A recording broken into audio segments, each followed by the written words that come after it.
piccola introduzione, gli adolescenti, voi sapete che vi sono delle grosse ansie degli adolescenti per quanto riguarda l'immagine corporea, perché sono insoddisfatti del proprio corpo, e questo avviene soprattutto nel sesso femminile, e questi possono evolvere in situazioni psicologiche.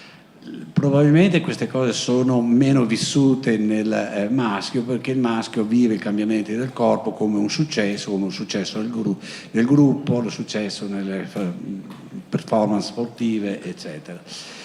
E poi gli adolescenti vogliono essere autonomi in tutto, e anche per quanto riguarda l'alimentazione, e questo può portare a delle condotte nutrizionali incongrue o a delle vere e proprie patologie del comportamento alimentare.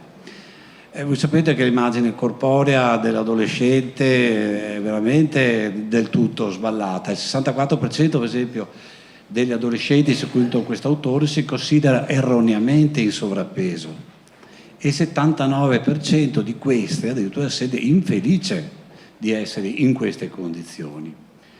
Secondo questa indagine, poi, il 60% degli adolescenti non è contenta del proprio peso e pratica uno sport al fine di non prendere peso, di non ingrassare, no? Io alle mie ragazze dico sempre: ingrassare, toglietevelo dal vostro vocabolario, aumentare di peso. E queste sono terrorizzate dall'idea di prendere peso. Il 47% delle ragazze in genere è normopeso, il 36% è sottopeso addirittura, e il 17%, forse stiamo andando anche un pochino più su, è sovrappeso. Ma quello che è veramente importante è che il 20% delle ragazze che è in sottopeso esegue una dieta dimagrante per aumentare la propria magrezza.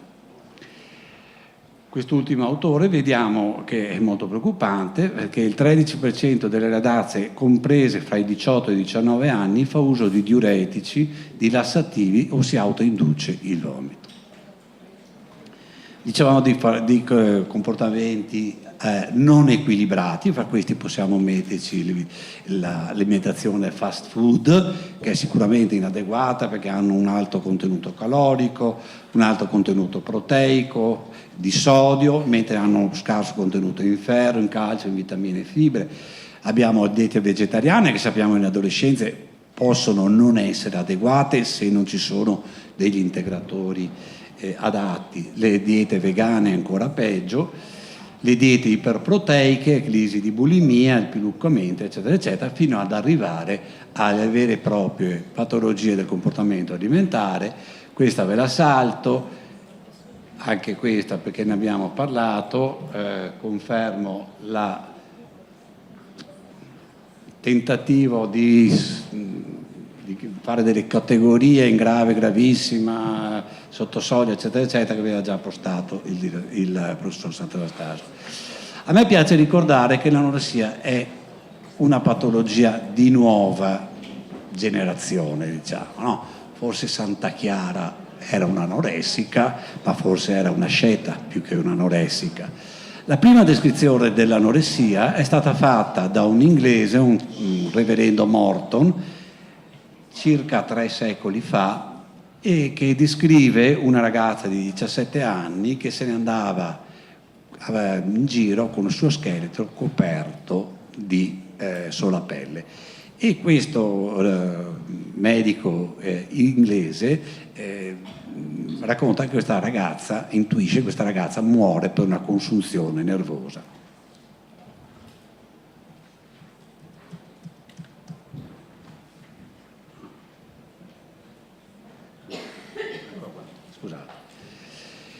La prevalenza abbiamo sentito che è variabile a seconda del sesso, della razza, della regione, sconosciuta praticamente nelle popolazioni africane, ambiente socio-economico, culturale, non vi dico niente, non parlo dell'incidenza che è in aumento. Ricordo che però è una patologia estremamente pericolosa perché vi è una mortalità, secondo alcuni autori, del 10% nei primi 10 anni dall'esordio e addirittura del 20% entro i 20 anni. L'eziopatogenesi conta di fattori predisponenti, scatenanti e di autoperpetuazione. Anche qua abbiamo sentito delle critiche per quanto riguarda l'incidenza dei fattori familiari, però sappiamo che vediamo di esperienza di tutti coloro che si occupano di anoressia che spesso compare nelle sorelle e molto spesso anche nelle sorelle omozigote. Di questo non possiamo farne una regola, ma prendiamo atto anche di questo. Poi vi sono dei fattori scatenanti come separazione e perdite. Ecco, vediamo per esempio nelle famiglie che si stanno scindendo, padre e madre stanno separando, l'anoressia trova terreno fertile, nelle alterazioni appunto della omeostasi familiari, soggetti abusati spesso possono poi evolvere con un disturbo del comportamento alimentare, nuove richieste ambientali, per esempio il passaggio dalla terza media alla prima classe delle superiori rappresenta un momento, io non lo so, particolarmente in cui l'anoressia è particolarmente manifesta. La perdita del seno esterno, le malattie fisiche, il sovrappeso. Quante volte vediamo ragazzi che erano prima in sovrappeso, fanno una dieta dimagrante e poi queste non sono più capaci di fermarsi e vanno via. Ecco, ma la stessa pubertà, qualcuno pensa che ci sia. Ecco, io volevo mettere un accenno sui cattivi maestri. Una volta io ho visto 4 ragazzine con un disturbo del comportamento alimentare tipo anoressico che provenivano dalla stessa scuola di ballo. Non faccio altre cose. Fattori di autoperpetuazione, le anoressiche sicuramente hanno dei guadagni secondari come le attenzioni familiari, ma cosa avrà questa ragazzina? Vanno sempre in cerca di una causa organica per cercare di spiegarsi il dimagrimento della paziente, evitano di confrontarsi con l'altro sesso, no?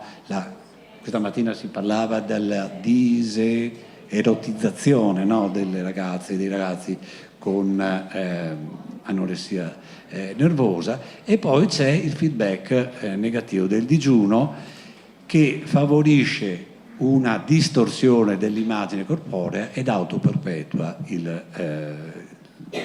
la scarsa alimentazione. Abbiamo visto che le anoressiche riducono l'introito alimentare e aumentano le perdite. Come fanno? Beh, quelle che si rifiutano di alimentarsi in maniera cara, eccetera, eccetera, però molte volte ti ingannano sulla quantità di cibo introdotto. Buttano via, quando si siedono in mensa danno al ciccione che magari viene messo a fianco, gli danno da mangiare. Le ho trovato le bistecche dentro le mutande e non dico in quali altri posti ho trovato le cose.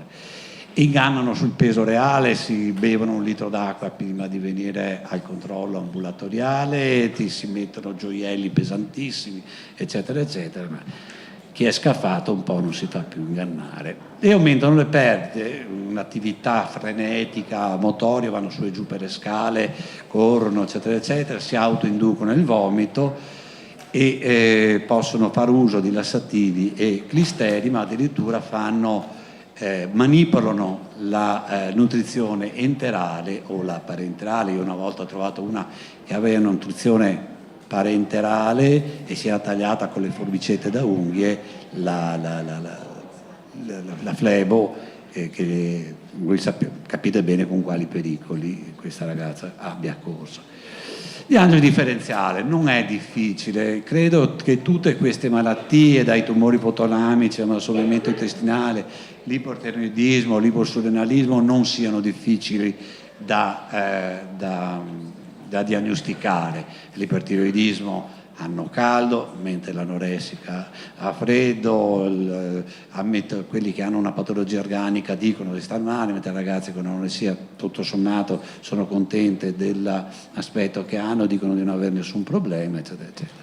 Le caratteristiche cliniche, sono abbastanza banali, questa diapositiva, soggetti che prima si consumano tutto il sottocutaneo, riducono anche la massa muscolare, hanno la menorrea e un blocco dello sviluppo puberale, cioè pazienti che non riescono a passare da uno stadio puberale all'altro. La stipsi è sempre un cardine un sintomo molto e spesso presente in questi soggetti, tendenzialmente ipotesi, bradicardici, ecco per esempio la bradicardia, voi sentite, sembrano del cuore di Indurain, vi ricordate Indurain? Ha vinto quindi 5 Tour di Francia ed è a 40 di frequenza cardiaca a riposo, cosa che non troviamo spessissimo in queste ragazze. La bradipnea, l'intolleranza al freddo, sono sempre, ecco se vedete una ragazza con la giacca a vento qua dentro, è molto sospetta, disturbi del sonno. E inoltre le riduzioni delle caratteristiche sessuali secondarie, appunto la diserotizzazione di questi soggetti, possono presentare alopecia ipertricosi in quanto gli estrogeni non vengono prodotti, gli androgeni surrenali ci vanno a riempire i recettori per il pelo, quindi diventano pelose come delle piccole scimmie. Segni di disidratazione, questi devono essere presi con seria considerazione. Queste ragazze spesso mangiano solo carote o zucche e diventano gialle, appunto come una zucca. Hanno degli edemi periferici, possono avere una demineralizzazione dello smalto dentario, che è un tessuto vivo, e quindi come lesioni sulla nocca delle dita perché si provocano il vomito e deficit della circolazione periferica. Ecco, guardate come si può ridurre una ragazzina di 13-14 anni, sembra proprio la descrizione del reverendo Morton, non si vede molto ma era piena di peluria, di lanugine, vedete che le mammelle se ne sono praticamente andate via, massa muscolare ipotrofica, stessa ragazza, un'altra ragazza vista addirittura una cifoscoliosi, eccetera, eccetera. I deficit della circolazione periferica, non so se avete rivisto di recente il Don Giovanni, ha fatto una bellissima edizione di Zeffirelli, no? Ah, che gelo questo mai! Ecco, io faccio Diangeli tante volte solamente stringendo la mano all'ingresso della paziente nel mio ambulatorio, mani rosse, gelate, eccetera, eccetera. Ecco, questa invece per esempio è una ragazza che dal freddo se ne stava sempre con la bulla, guardate le lesioni da ustione della bulla dell'acqua calda che questa si era provocata sull'addome. L'autoprovocazione del vomito, questa addirittura aveva delle emorragie congiuntivali pericolosissime, ha detto l'oculista per queste cose. Per un endocrinologo come me, l'anoressia è terreno molto fertile, hanno un ipogonadismo ipogonadotropo, l'ipostrogenismo, deficit di GH che se l'anoressia colpisce soggetti molto giovani può portare a un nanismo, hanno una tiroide che funziona poco, un deficit di produzione di CTH, una sindrome della bassa T3, la tiroide difende l'organismo tramutando la T4 in reverse T3, quindi proteggendo dall'effetto metabolico catabolico della T3 prodotta dalla tiroide e circolante, e appunto il deficit di GF1 che è lo specchio del deficit dell'ormone della crescita. Al contrario, lo stato di stress provoca un ipercortisolismo. Il laboratorio ci può essere molto utile per definire anche il livello di gravità, soggetti che hanno basso numero di globuli bianchi, di globuli rossi, possono avere anche un difetto di piastrine, hanno dei disturbi idroelettrolitici, in particolarmente pericoloso è l'alcalosi ipopotassiemica, che può essere uno specchio del vomito autoprovocato di questi soggetti. Una ragazza che abbiamo condiviso con Giuliana Grando aveva 1,8 di potassio, quindi a rischio di blocco cardiaco, insomma. Hanno deficit della funzionalità renale, l'ipoprotidemia, l'ipogamma-globulinemia, ipocomulentemia e stranamente hanno un aumento del colesterolo, e queste ragazze giocano sul fatto di avere il colesterolo alto e dicono: ah, ma io non posso mangiare il cioccolato, non posso mangiare il salame, non posso mangiare il prosciutto perché ho il colesterolo alto, e i deficit di oligoelementi. Nel momento della diagnosi ci dobbiamo aiutare con questi esami di cui vi faccio grazia.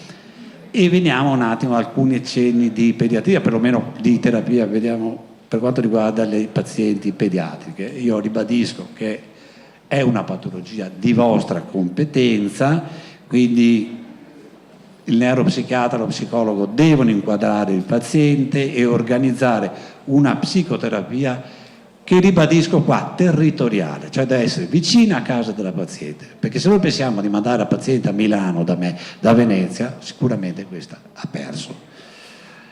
Bisogna programmare un sostegno psicologico per la famiglia, perché spesso la famiglia è colpevole, ma spesso è innocente, vittima di queste ragazze, e bisogna però, e questo ecco, è compito del clinico, ripristinare adeguate condizioni cliniche con una rialimentazione che sia il più precoce possibile. Abbiamo visto quale può essere la terapia ambulatoriale, in strutture specializzate, nei reparti di medicina, negli ospedali psichiatrici. Io vi dico qual è la mia esperienza di pediatra. Io cerco di affrontare questi argomenti ambulatorialmente, se non ce la faccio, se la paziente è particolarmente grave, ricorro a un ricovero in pediatria seguito poi da controlli ambulatoriali. Perché in pediatria? Perché soprattutto per i soggetti più giovani è un ambiente più consono all'età del paziente, perché ci possono sorgere dei rapporti positivi con gli altri pazienti ricoverati, perché nel mio reparto, ma anche nella clinica pediatrica dove ho lavorato da tanti anni, c'è la presenza della scuola in pediatria. Questa permette a questi ragazzi di continuare il percorso scolastico, di poter essere seguiti, di continuare a fare e di essere promossi, perché c'è un'attività di distrazione, dei clown, eccetera, eccetera. Però ci sono anche dei fattori negativi, cioè c'è una carenza di personale, noi non abbiamo personale particolarmente numeroso e quindi sono pazienti molto complessi e che ci danno molto da fare, e abbiamo dei reparti che non sono a prova di sicurezza, può entrare e uscire chiunque. Le indicazioni al ricovero sono naturalmente la gravità, il basso peso, le conflittualità alimentari e familiari, perché certe volte riesce a dare un po' di respiro alla famiglia, la presenza di vomito e bulimia e naturalmente i tentativi di suicidio. Cosa cerchiamo noi di ottenere col ricovero? Il contenimento del paziente, cerchiamo di aiutare la famiglia e cerchiamo di impostare un programma psicoterapeutico e poi rialimentare precocemente, perché, come ho già detto prima, c'è un effetto negativo del digiuno sulle capacità di concentrazione, sulle capacità cognitive dei soggetti, che è un fattore di autoperpetuazione per l'anoressia. La rialimentazione può essere ottenuta con il counseling, cioè il convincimento, e qua bisogna perderci tanto tempo, però possiamo anche ricorrere ad alimentazione enterale, con sondino nasogastrico. L'alimentazione parenterale io un po' l'ho abbandonata perché mi ha creato più problemi che vantaggi. Le problematiche sono innumerevoli, la vomito autoprovocato, il commutamento del cibo, l'inganno sul cibo ingerito, l'iperattività fisica, vedi che vanno su e giù per le scale, che fanno ginnastica dietro il letto, tirano il paramento, furti, richiesti cambiamenti terapeutici, cose, tentativi di fuga, manipolazione della nutrizione enterale e parenterale, autolesionismo e tentativi di suicidio, tutte cose che ci hanno creato. E la prognosi migliore, però, abbiamo sentito, l'abbiamo spesso nei soggetti giovani, soggetti con breve storia di malattia, se interveniamo precocemente. Io spesso vedo quando c'è una paziente positiva e quando c'è una famiglia collaborante. E quindi bisogna stare attenti molto a quei segni premonitori di un disturbo della condotta alimentare.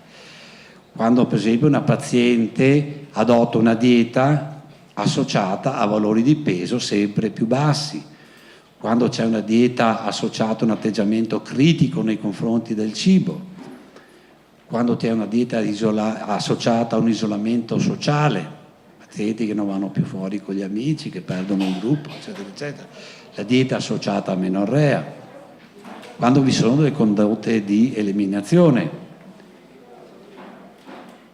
quando per esempio vi è una perdita di peso, ma nel soggetto in crescita staturale, quando c'è un'impossibilità di aumentare di peso, quando c'è una precedente psicopatologia specifica, quando c'è un ritardo nella sequenza, nella comparsa degli eventi puberali, non crescono le mammelle o il paziente che non sviluppa bene i genitali esterni, quando il paziente elimina i cibi che, tra virgolette, fanno ingrassare, quando hanno un terrore eccessivo dell'obesità. Io non so se ho ancora tempo, no.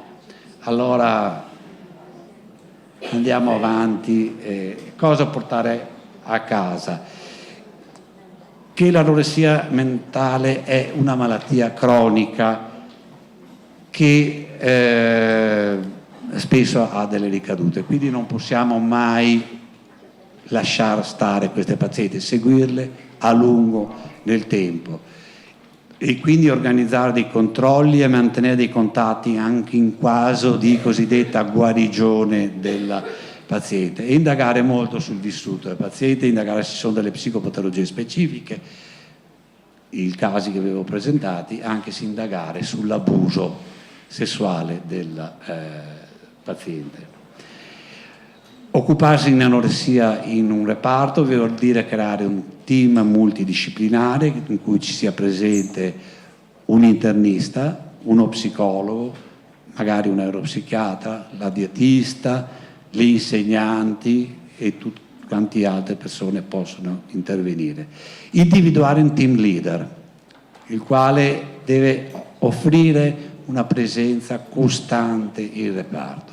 E questa io come direttore di struttura sono riuscito a fare, perché i miei assistenti chiaramente devono fare le notti, quindi una notte ci sono e altre volte non ci sono, mentre io per fortuna o per sfortuna ci sono tutti i giorni, talvolta anche sabato e domenica. Offrire fermezza ma essere contenitivi. Cosa dobbiamo fare?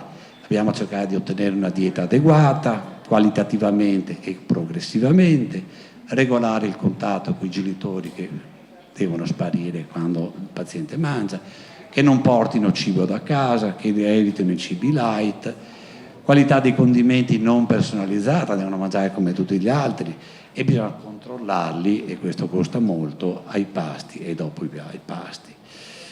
I suggerimenti che dalla mia esperienza posso venire, che attenzione ai messaggi contrastanti, cioè persone che dicono ma no, ma stai bene così, eccetera eccetera, sei bella magra, eccetera eccetera. Bisogna che ci sia un unico portavoce, che nessuno altro parli sullo stato di salute di questi pazienti, però non vanno mai ingannati, bisogna controllare l'attività fisica e bisogna stare attenti all'uso e all'abuso di farmaci lassativi e clisteri. Una paziente che ha condiviso con la paziente a Carregaro aveva una zia anoressica che le portava i diuretici in reparto. La psicoterapia deve essere iniziata in reparto durante il ricovero, deve essere organizzata poi nel post ricovero. Insisto, la psicoterapia deve essere vicina a casa, perché non possiamo pensare che questi ragazzi facciano 50 km per andare dallo psicologo. Ci devono andare 2 volte alla settimana, specie nei primi periodi, e favorire il colloquio fra l'internista e lo psicologo, in modo che ci si possa dire guarda, questo ragazzo sta passando. Quando abbiamo una risposta adeguata cominciamo a dare qualche permesso, poi permessi per fine settimana e dopo li dimettiamo, favorendo però dei controlli ambulatoriali tanto più vaccinati quanto più stabile è la situazione clinica. Su pazienti difficili, ambivalenti, ostili, ci sono interposizioni terapeutiche da parte di parenti o altri medici, medico di base, eccetera, eccetera, che suscitano irritazione nel terapeuta, delusione, perché quante volte sono i fallimenti, eccetera, eccetera, ma noi dobbiamo rispondere con la disponibilità, con la cortesia, con la determinazione, con la costanza e con l'organizzazione. Grazie.